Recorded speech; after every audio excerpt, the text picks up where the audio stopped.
Anyway, it's good to be back here. We're in this summer series looking through the Sermon on the Mount today. And today, I have the joyous opportunity to focus on one of my favorite topics. In fact, I have kind of honed this skill in a way that has perfected the art of judgment.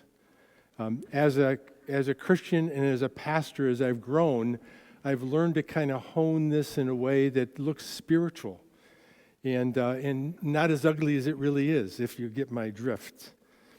But let's join Jesus with the crowd on the mount where he is preaching today. He starts with this sermon, part of this sermon, saying, "Don't pick on people, jump on their failures, criticize their faults, unless, of course, you want the same treatment." That critical spirit has a way of boomeranging. It's easy to see the smudge in your neighbor's face and be oblivious to the ugly sneer on your own. Do you have the nerve to say, "Let me wash your face for you," when your own face is distorted by contempt? It's this whole traveling roadshow mentality all over again, playing a holier-than-thou part instead of just living your part. Wipe that ugly sneer off your face, and you might be fit to offer a washcloth to your neighbor. And I ask the question, though, what's so bad about judging? It makes you feel good sometimes. It makes me feel kind of powerful, in control, sometimes superior, like, well, I know the truth, you don't. I can see your problem, you obviously don't. And there's a protective sense around judging. But as we know and experience, and we see today, yesterday again, a great example of how you allow this spirit to foment and how it always leads eventually to violence. And we are living in a culture that's permeated with the spirit of judgment. And sadly, the American church is not exempt. As Scott preached a couple weeks ago, the salt and light factor is kind of gone because we've joined in with the rhetoric. We've joined in with the judgments.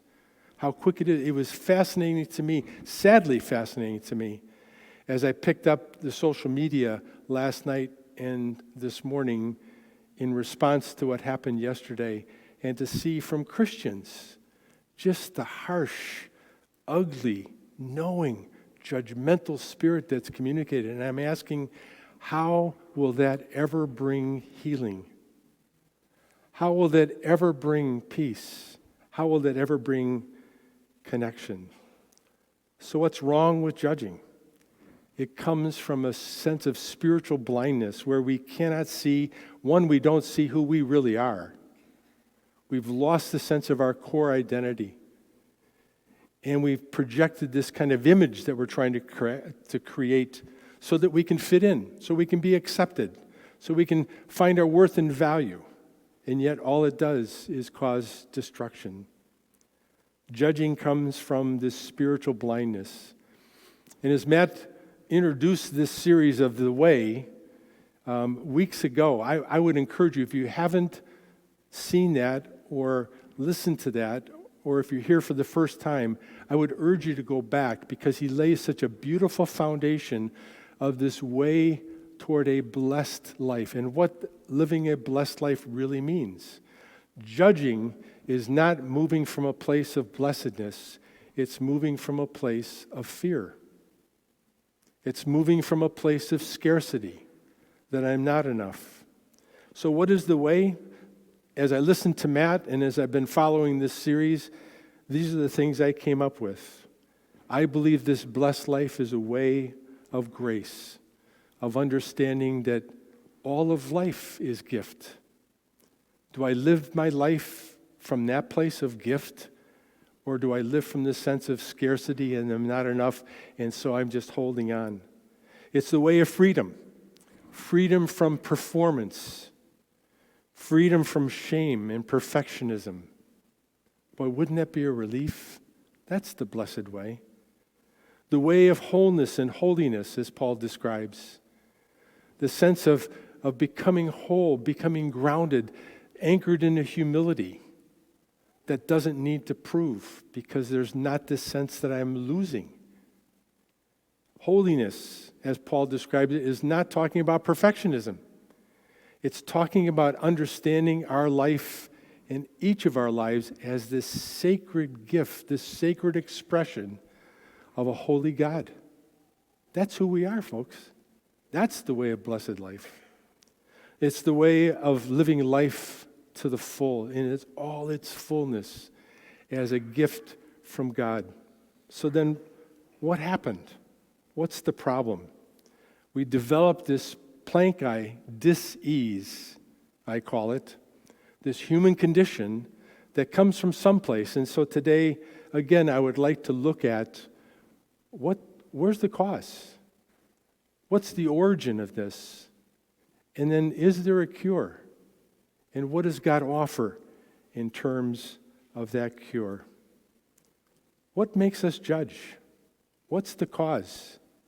I think it's anchored in fear. Now, again, there are certain things that we need to be afraid of in life, okay? I'm not talking about that. But it's specifically here, as Jesus points out, it's the fear of being judged and coming up short. And all of us in this room have experienced that. We enter into a world where even the ones that are closest to us don't really see and get who we are. And so we recognize this is not a safe place, and we're trying to create this self that will be acceptable, that will fit in, that will be valued. And so from our family to school to peers to work to bosses to fellow workers, we get these messages: you're not enough, you're not enough. And we get the judgment. And so we create this strategy.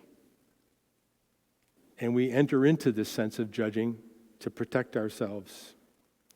We don't see ourselves or the other person as a real human being with a story. We're not interested in this story because all we sense is the threat.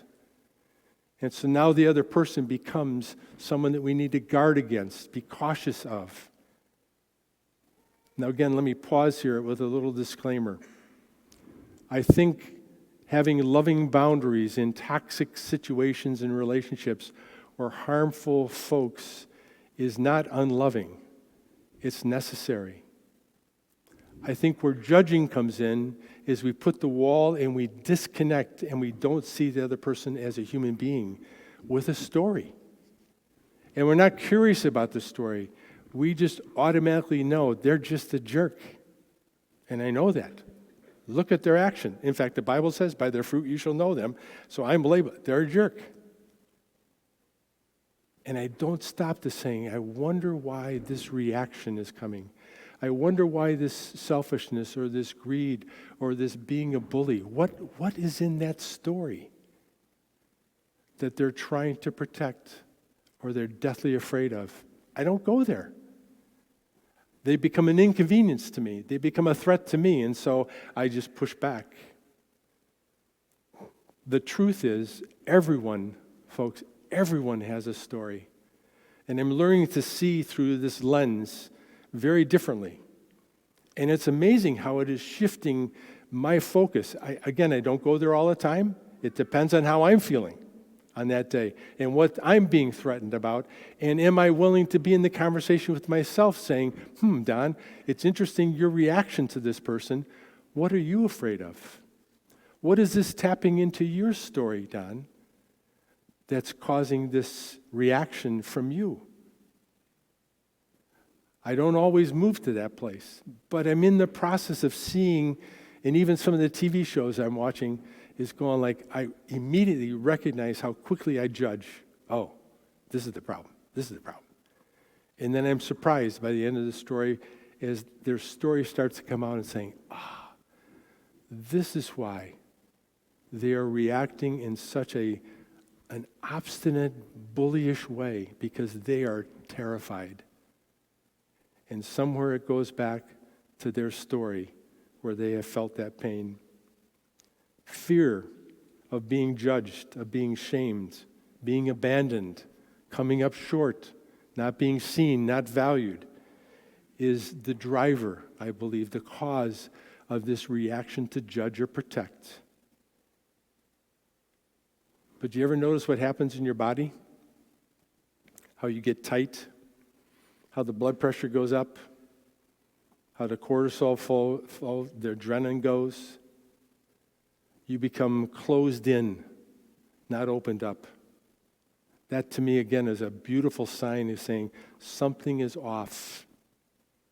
Because God invites us to live openly. Again, it's not saying that there isn't a sense of boundaries, but those boundaries are loving boundaries, and they're motivated by a very different focus than just my own survival. So what's the origin of fear? I believe it goes back to the original lie in Genesis 3. And the original lie says this: you are not enough. You're not safe. God is holding out on you, and you're on your own. So you go ahead and be your own God.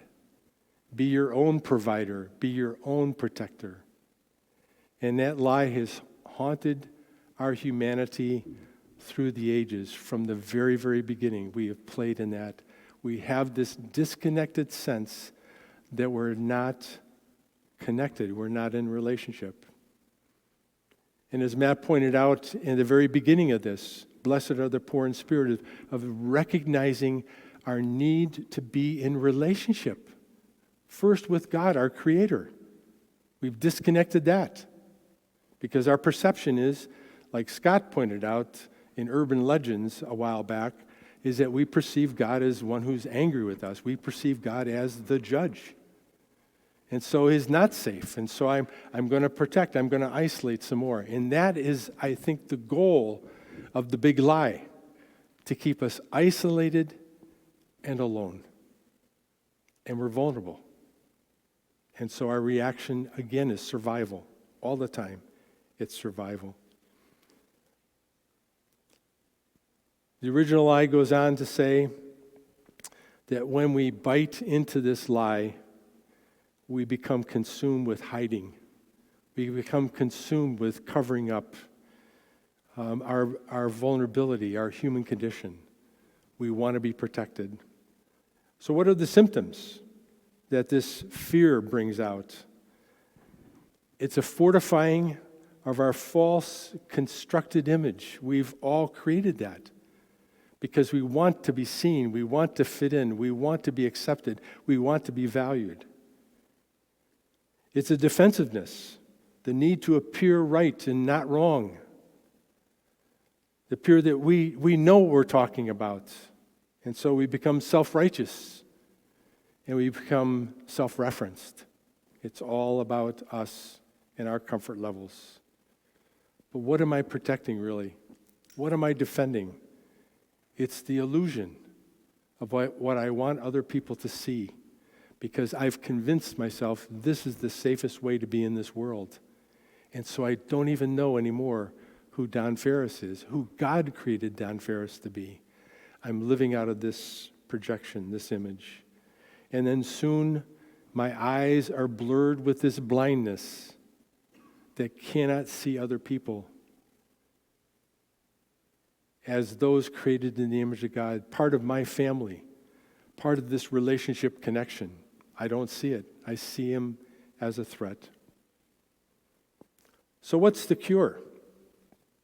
What is the cure? What's the antidote? I believe there's a few things that I have found to be helpful and are moving me. And I want to underscore this too. This is not something I just decide today, and so tomorrow I'm good with this. This is an ongoing process of transformation. And the beauty, I think, of living where we're living today and in the environment that we're living today is we feel the press that's always pushing in and saying, do you want to live this? Or do you want to give in to what you're giving into? How is this working for you? There is another way. Because I for one. When I get disconnected from something, I just kind of forget. So if life is going okay, I'm feeling comfortable, I'm feeling on top of the world, I don't have a problem.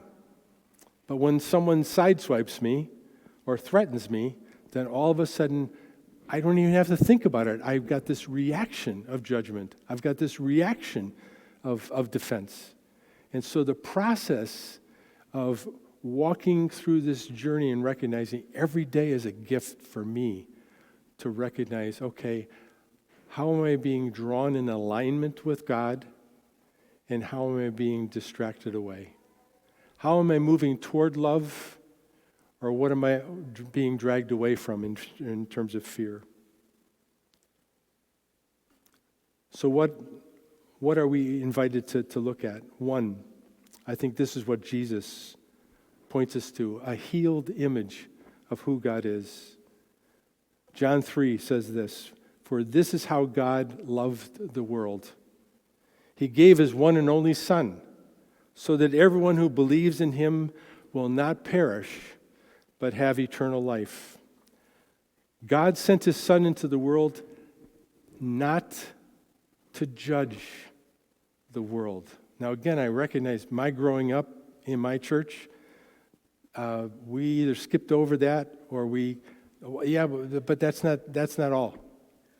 But this is what Jesus is saying. These are Jesus' words.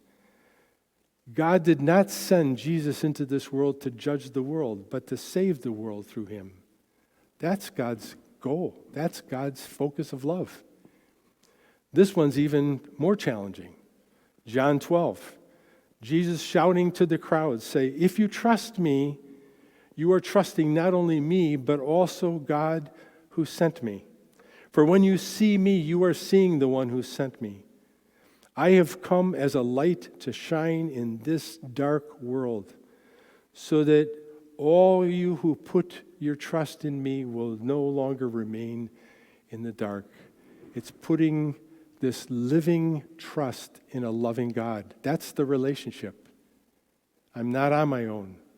But this is what really caught my eye and my heart. "I will not judge those who hear me, but don't obey me." I'm going, what? "I will not judge those who hear me, but don't obey me, for I have come to save this world and not to judge it." So how is it, I ask? Am I so consumed with judging? How is it, I ask, that one of the key identification that the world has about the church is that we're holier than thou and that we judge, that we condemn, we shun, we eliminate. We say, "No, you're not righteous enough. You can't be part of this fellowship." Or, "You're not believing in the right way that we're believing, so you can't be part of this." And we're so quick to do that. That's not the image. God says, "You want to see me? This is who I am. I've come to save, not to judge." John goes on to say in 1 John, God is love. And when we take up permanent residence in a life of love, we live in God and God lives in us. This way, love has the run of the house. It becomes at home and mature in us so that we're freed from the worry of Judgment Day. Our standing in the world is identical to Christ's. There's no room in love for fear. Well-formed love banishes fear. And he's talking about this specific fear, the fear of death and the fear of judgment, the fear of shame, the fear of not being enough. The person that's occupied with that is not fully formed in love. Again, we go quick to judgment, saying, stupid me, as opposed to going, there's still more forming to do. There's still more formation. There's still more to take in. There's still more hope, because this is the heart of God. Well, secondly, I believe if we are going to move from a place of judgment and protection to openness and love to this blessed life, then we need a new healed image of ourselves as well, who we are. Henry Nouwen says this: as long as we continue to live as if we are what we do, what we have, and what others people think about us, we will remain filled with judgments, opinions, evaluations, and condemnations. We will remain addicted to putting people and things in their right place.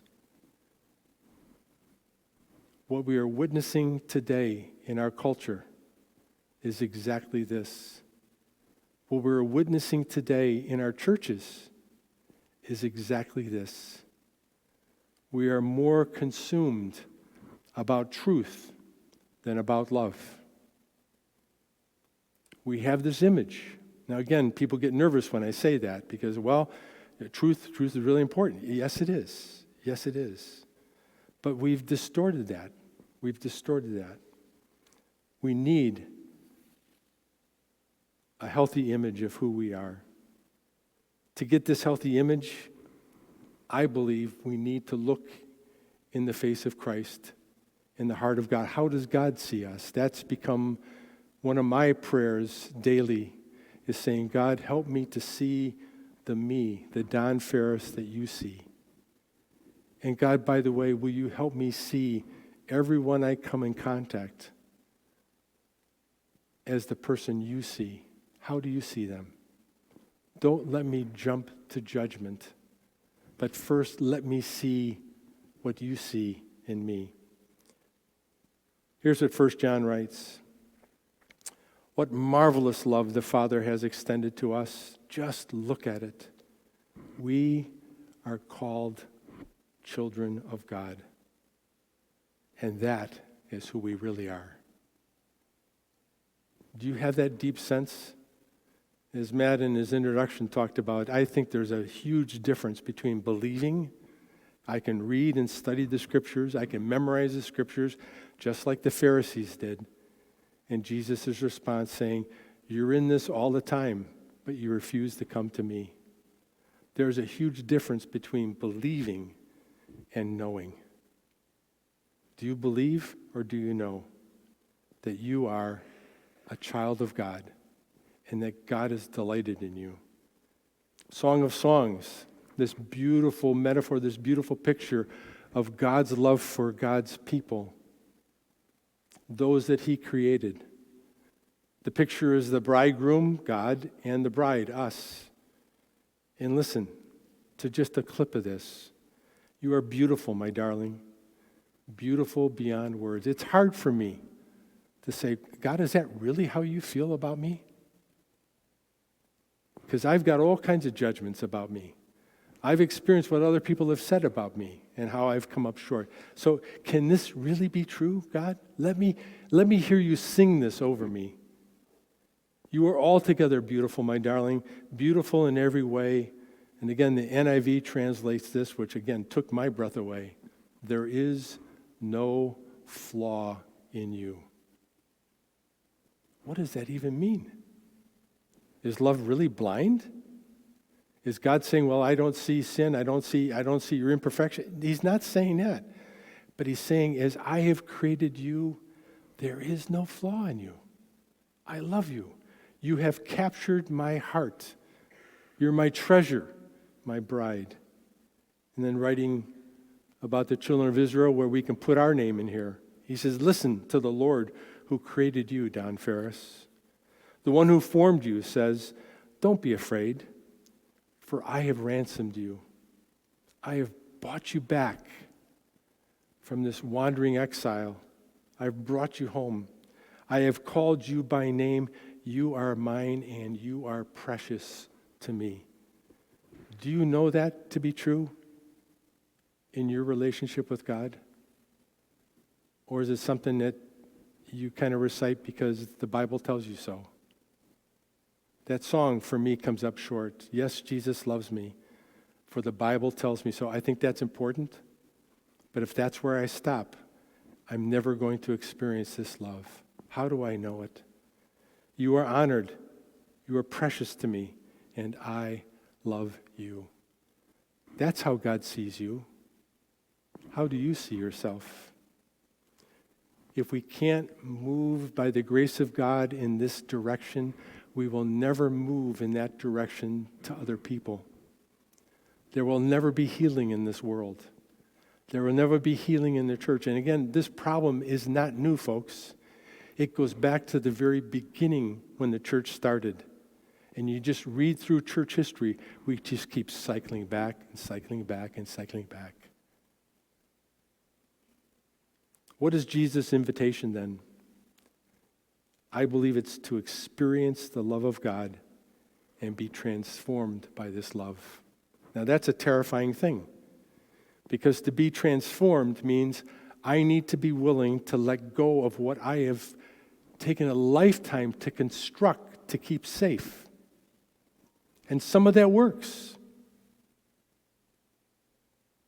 But it's gone, no, it's not getting to the core. Here's the cure. And again, I'll read one more time with a little of my edits in here, so you'll forgive me. 1 John 4, God is love. All of God's attributes flow from this prime attribute. God is love. When we take up permanent residence in a life of love, or as Jesus says in John 15, make your home in my love. We live in God, and God lives in us. The whole book of 1 John, he's saying, there's some of you who say you have this relationship with God, but you hate your brother. I mean, it's all about this judgment and this exile. He's saying, it can't be that way. You can't make your home and live in God, and God lives in you, and be moving toward this sense of judgment and annihilation.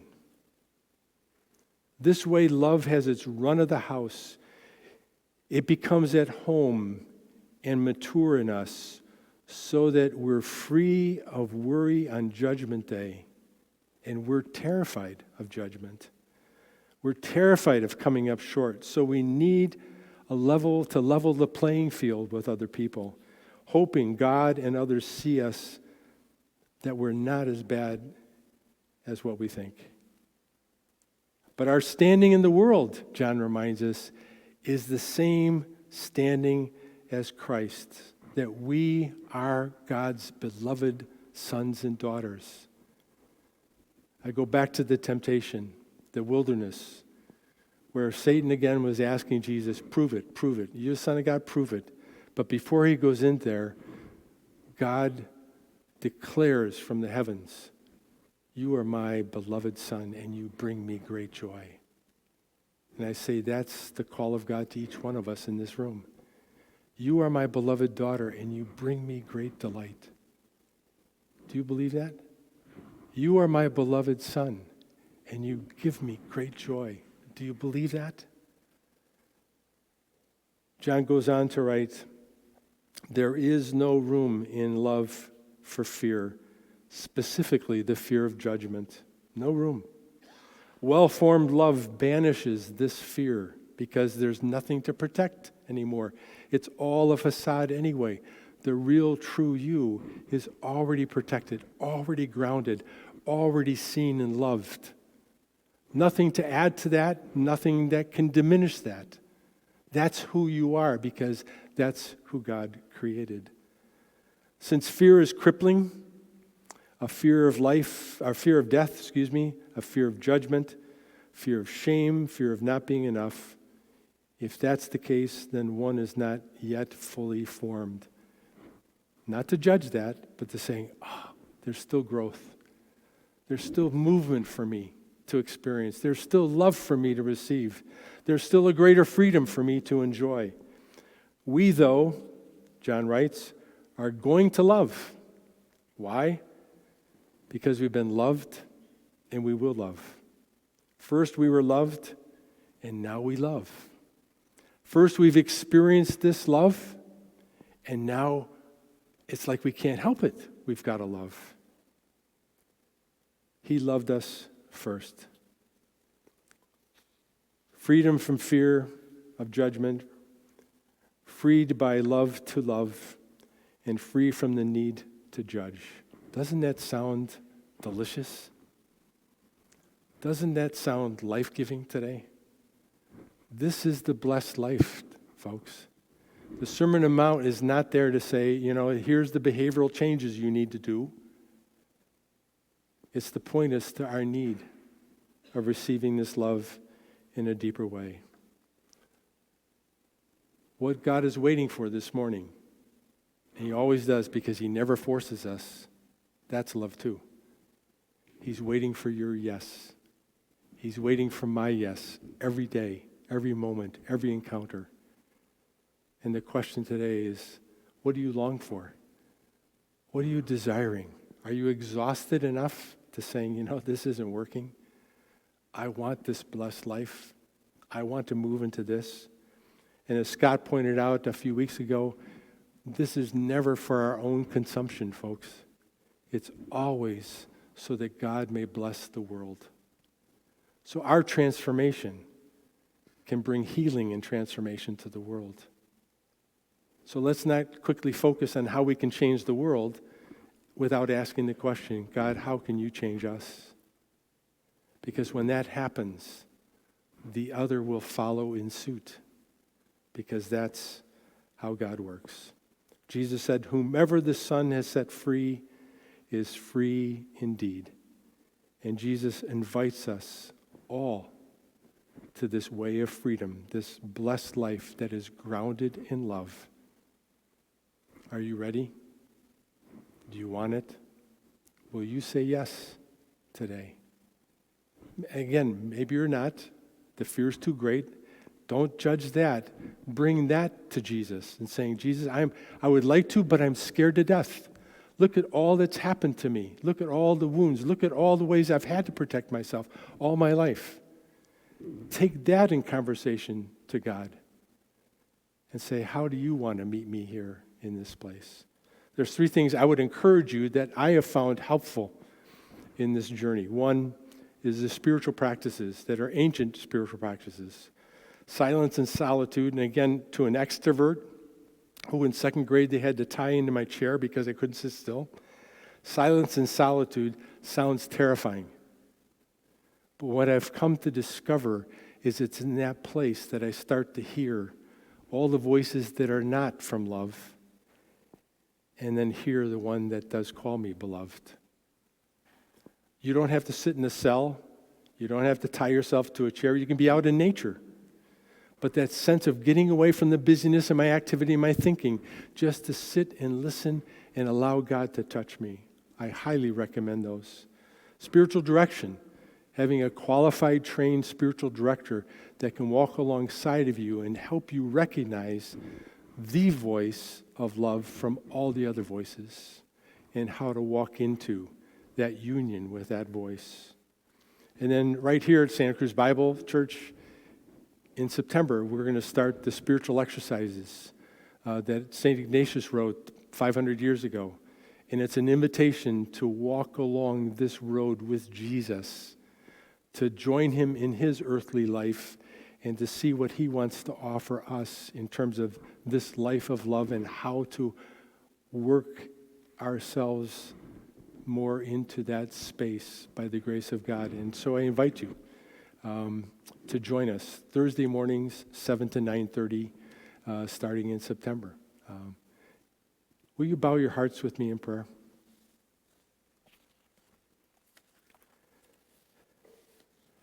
O Holy Three, Abba, Jesus, Holy Spirit, thank you. Thank you for your invitation. Thank you for getting our attention to be able to look at, oh yes, I am out of sync. I am out of sorts. I am not in relationship with you, myself, and others, and my propensity to judge and protect myself and to keep safe is paramount. Lord, thank you for the invitation to see ourselves as you see us, to see you differently, through different lenses, and to open our eyes to this blessed gift you're giving us, that as we experience your love and we become more like you in that love, that will be a place of healing and transformation in this world that desperately, desperately needs that. And so I give you thanks for the grace. I give you thanks for the love that loves us completely as we are, not as we should be, not as we think we should be, but as you see us. Human beings who get scared, who are imperfect, who do harmful things, and yet are fully loved by our God. Help us to move from believing to knowing that. And all God's people said, amen.